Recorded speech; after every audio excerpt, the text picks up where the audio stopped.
Welcome to Zian Entertainment.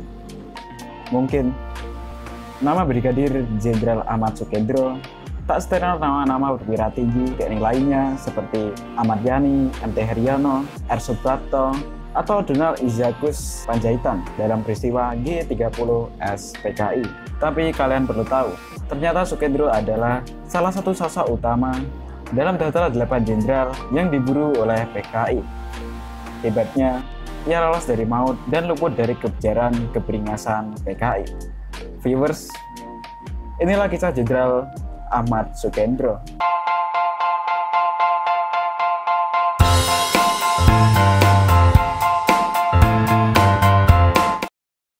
Delapan jenderal menjadi target gerakan 30 September atau G30S PKI pada tahun 1965.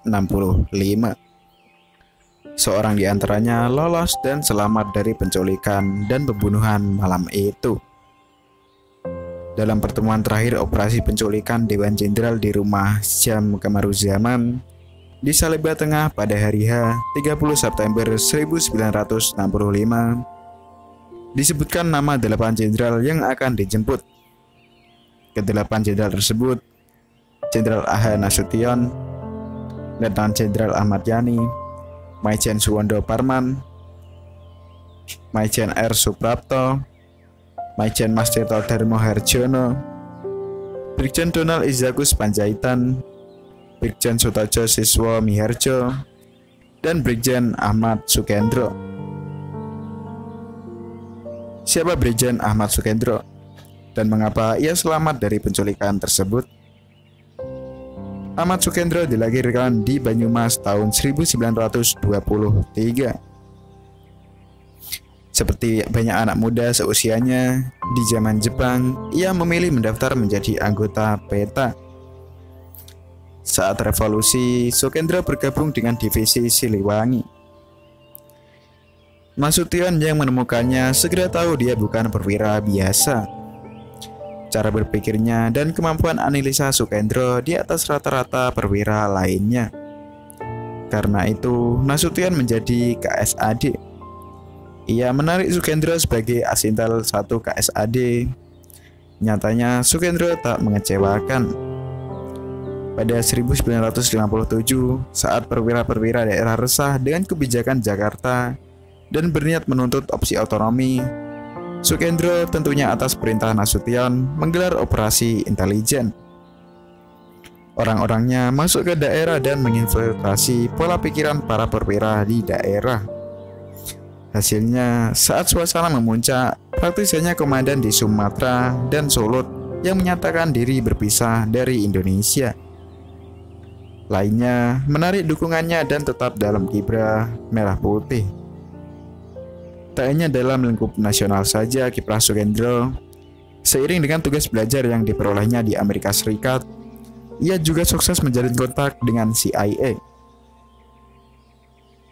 Beberapa program kerjasama TNI dan CIA mampir lewat tangannya. Sampai-sampai ada anggota pada masa itu, sosok Sukendro lah temali utama yang menghubungi Nasution dan juga Ahmad Yani dengan CIA. Bahkan, dalam salah satu versi skenario Gestok, karena kecerdasan dan lebih baiknya dengan CIA, Sukendro disebut-sebut sebagai salah satu orang yang layak dicurigai sebagai dalang. Seperti disebut dalam buku Menguak Misteri Kekuasaan Soeharto, karangan F.X. Baskara Tulus Wardaya.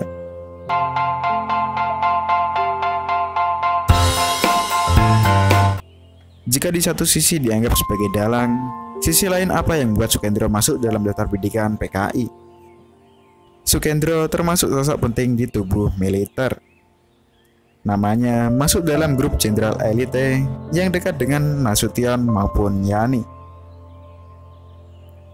Belakangan, grup ini dikenal sebagai Dewan Jenderal. Anggotanya 25 orang. Namun, 4 penggerak utamanya adalah Maijen S. Parman, Maijen MT Haryono, Brigjen Sutoyo Siswo Miharjo, dan Brigjen Sukendro. Grup ini aktif melakukan counter politik untuk menandingi dominasi PKI. Nah, Pokal Sukendro ini tentu saja membuat PKI geram. Bagi PKI, perwira intelektual yang satu ini adalah bahaya laten.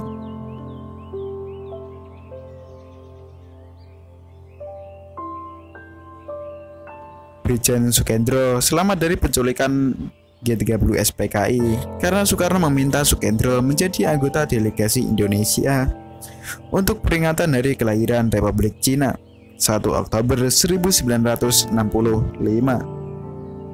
Selepas peristiwa itu, peran Sukendro mulai tersisih oleh kiprah Ali Murtopo. Ia tidak bisa membentuk jaring-jaring intelijen Ali yang kemudian mempercepat keruntuhan Soekarno. Namun setidaknya Sukendro masih mencoba berupaya. Apa yang disebut mantan dubes Kuba dan juga teman dekat Soekarno, A.M. Hanafi, dalam biografinya memperlihatkan hal itu. Pada 11 Maret 1966, ketika Presiden diikuti para Baperdam tergapa-gapa menuju Bogor karena takut dengan pasukan Kemal Idris, Sukendro menyarankan A.M. Hanafi untuk mengejar Presiden dan menempelnya dimanapun Soekarno berada. "Jangan tinggalkan Bapak sendirian," kata Sukendro. Sepertinya insting intelijen Sukendro masih cukup tajam untuk membaca arah zaman. Sayangnya, A.M. Hanafi hanya bisa menyesal karena tak kebagian helikopter pada hari itu. Petang itu juga, utusan Soeharto berhasil mendapatkan surat penyerahan kekuasaan atau Super Semar. Ketika Soeharto naik ke puncak kekuasaan, bintang Sukendro praktis redup. Namun meski tenggelam, ia tak lantas terdiam.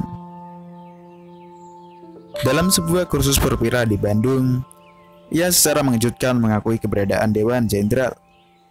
Akibatnya, Soeharto yang notabene juga rekan dekatnya, lewat tangan Pangkop Kantip Jenderal Sumitro, menggiringnya untuk ikut merasakan dinginnya sel RTM Nirbaya Cimahi selama 9 bulan, yang tentunya tanpa pengadilan. Selepas dari tahanan, Sukendro ditampung Gubernur Jateng Suparjo Rustam. Ia diberi kepercayaan mengelola perusahaan daerah Jateng. Meski demikian, Raden Sumitro tak serta mendekapnya.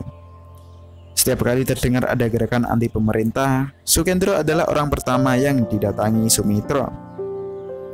Tidak ada orang intelijen yang lebih hebat daripada dia. Karena itu, saya selalu mencurigainya, ujar Mitro. Semoga rangkuman tadi bermanfaat dan menambah wawasan pengetahuan sejarahmu mengenai sejumlah tokoh penting di Indonesia. Jika ada yang masih kurang, kalian bisa menambahkannya di kolom komentar.